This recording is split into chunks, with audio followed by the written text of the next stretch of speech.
Ya, Bu Fitri, alhamdulillah barusan Bu Fitri sudah melakukan pembelajaran di kelas ya.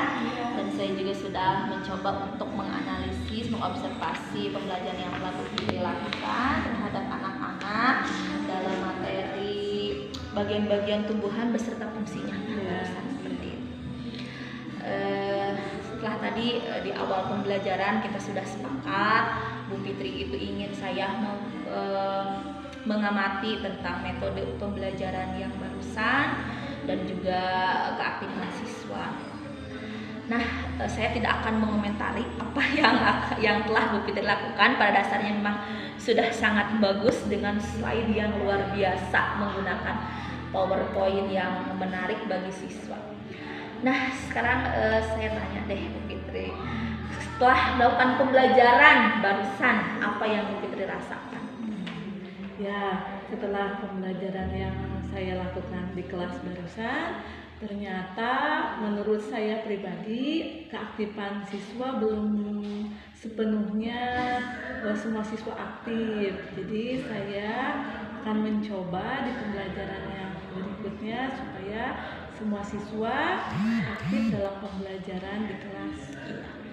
Jadi ketika memang ya ketika kita melakukan pembelajaran selalu kita merasa jangan terlalu puas dulu ya.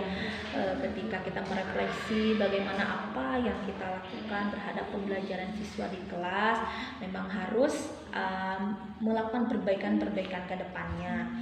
Namun ketika tadi Bu Fitri melakukan pembelajaran sebetulnya idealnya ya.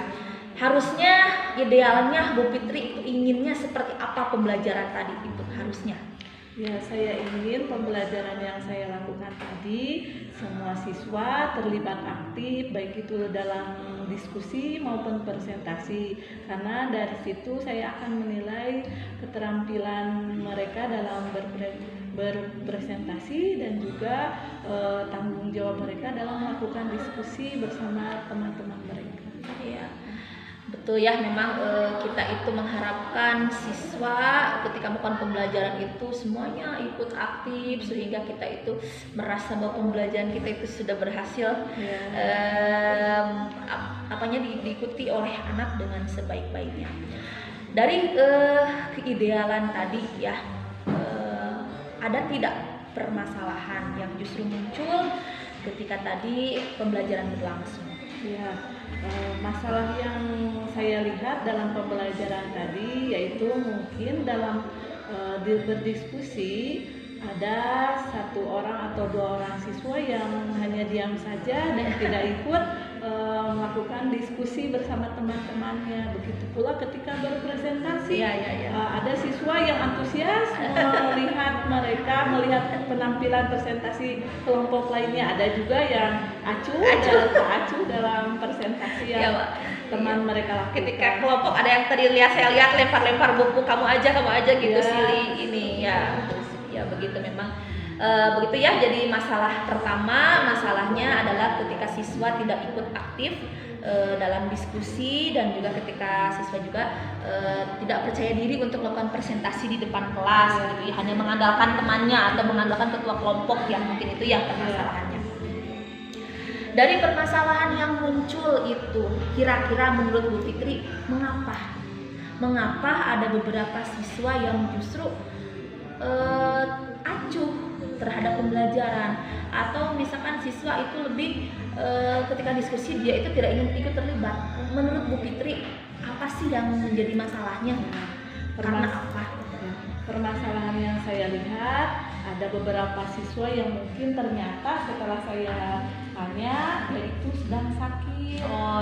Jadi dia itu tidak bisa melakukan diskusi bersama temannya. Tapi ada juga siswa yang memang pada dasarnya dia itu mempunyai sifat yang kurang baik. Yang mungkin kita sebagai guru harus mengingatkan dan mengarahkan supaya mereka ikut terlibat dalam diskusi dan presentasi. Ya, jadi kalau saya bisa tangkap di sini yang pertama masalahnya mungkin anak-anak yang memang yang kurang fit badannya.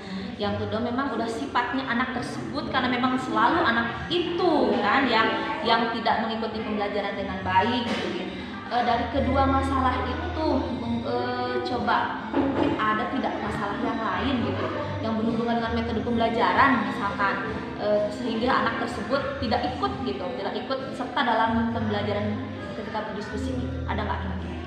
Menurut saya semuanya sih bisa terlibat ikut, namun mungkin dari dirinya tidak tertanam rasa tanggung jawab. Jadi ya acuh saja, dan kadang-kadang ketua kelompok hanya mengandalkan dirinya saja, tidak memberikan peluang atau untuk temannya tidak bisa membagi tugas mungkin ya. Bagi tugas. Ya, betul.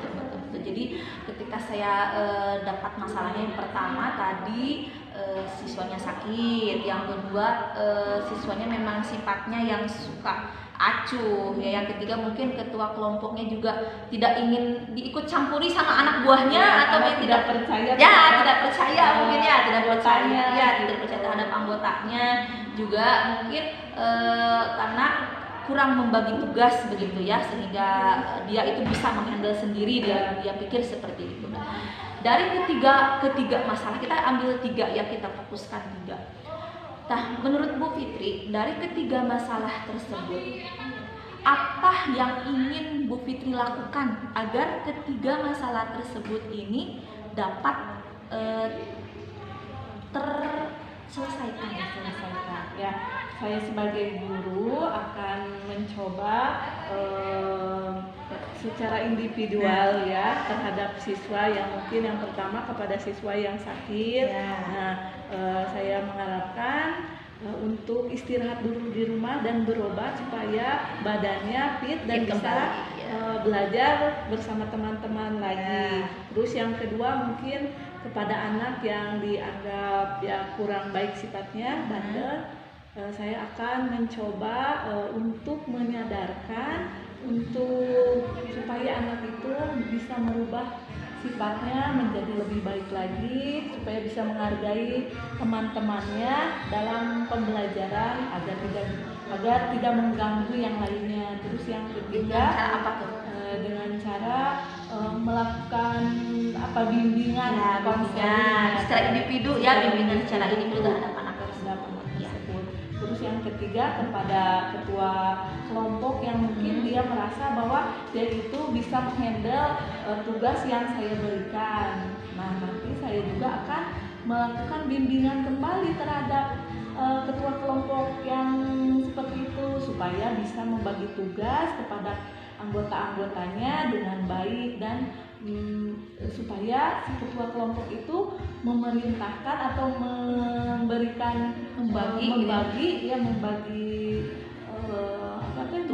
tugas dengan sebaik-baiknya supaya semuanya ikut terlibat aktif dan diskusi tersebut berjalan dengan baik. Kalau saya tangkap dari solusi yang telah Bu Fitri tadi temukan, yang pertama untuk yang sakit mungkin suruh istirahat dulu ya supaya bisa ikut lagi belajar dengan baik. Untuk yang siswa yang kedua yang memang acuh tadi akan dilakukan pembimbingan ya, berbicara dari hati ke hati mungkin iya supaya apa sih yang kamu inginkan seperti itu. Kita juga bisa lakukan restitusi terhadap anak tersebut.